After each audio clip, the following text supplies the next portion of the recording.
किस मुंह वोट मांगेंगे? विधायक खरीद सकते हो, जनता नहीं खरीद सकते आप।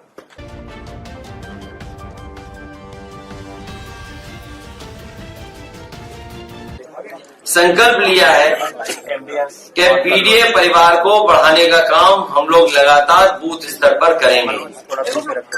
जिस तरीके से भारतीय जनता पार्टी संविधान और लोकतंत्र की धज्जियां उड़ा रही है, जिस तरीके से कभी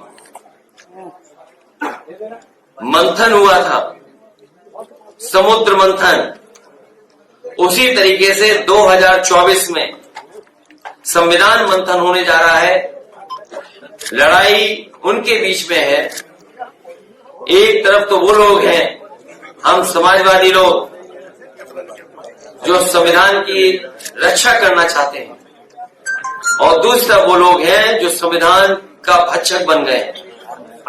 लगातार महंगाई बढ़ी है, बेरोजगारी बढ़ी है, और जीरो टॉलरेंस के नारे देने वालों का जीरो टॉलरेंस करप्शन के लिए जीरो हो गया।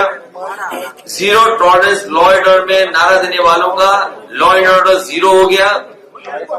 देश में सबसे ज्यादा असुरक्षित महिलाएं, बेटियां अगर कहीं हैं तो वो उत्तर प्रदेश में, उत्तर प्रदेश की सरकार में, डबल इंजन की सरकार ने जो सपने दिखाए थे निवेश के, कि डिफेंस एक्सपो में इतना निवेश आएगा, देश के और बड़े बड़े उद्योगपतियों को बुला करके इन्वेस्टमेंट मीट की। ग्राउंड ब्रेकिंग सेरेमनी के बाद भी जमीनी हकीकत यह है कि जमीन पर इन्वेस्टमेंट नहीं उतरा है।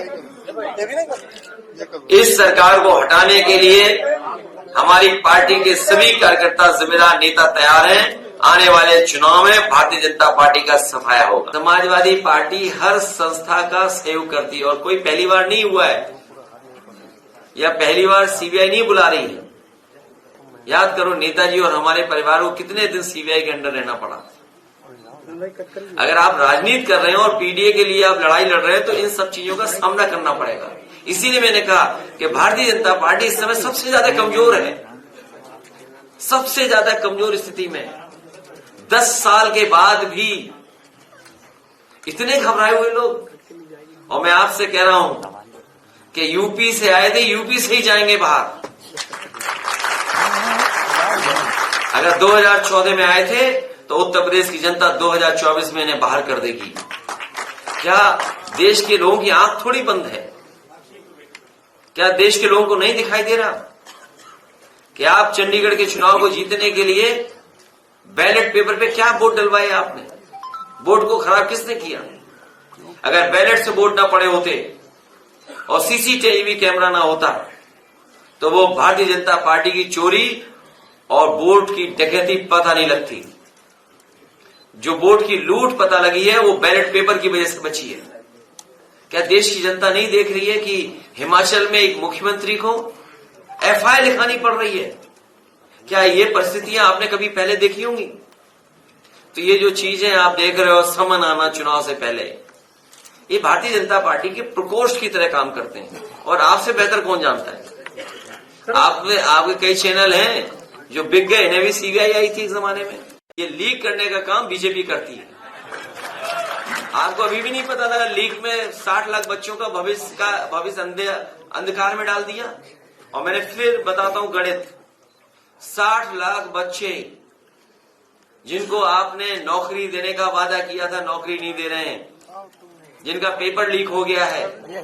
60 लाख बच्चे, और केवल उनके माँ बाप, पिता और माँ को अगर हम गणित लगा लें तो 3 × 60 लाख क्या हुआ? 1 करोड़ 80 लाख। और 1 करोड़ 80 लाख को अगर हम डिवाइड कर दें 80 लोकसभाओं में तो 2,25,000 लोग भारतीय जनता पार्टी से नाराज हैं, वोट कम हो गया। ये घबराहट है बीजेपी को कि एक लोकसभा में 2,25,000 वोट कम हो गया। उद्योगपतियों का 15 लाख करोड़ उनका कर्ज माफ हो सकता है, तो हमारे किसानों का पूरा कर्ज माफ क्यों नहीं हो सकता? समाजवादी पार्टी इस बात की लड़ाई लड़ेगी कि किसानों का कर्ज माफ हो, एमएसपी मिले, और सबसे पहले देश में उत्तर प्रदेश में जब चुनाव होने जा रहा था, समाजवादी लोगों ने कहा था ओल्ड पेंशन बहाल होगी और अपने घोषणा पत्र में लिखा था।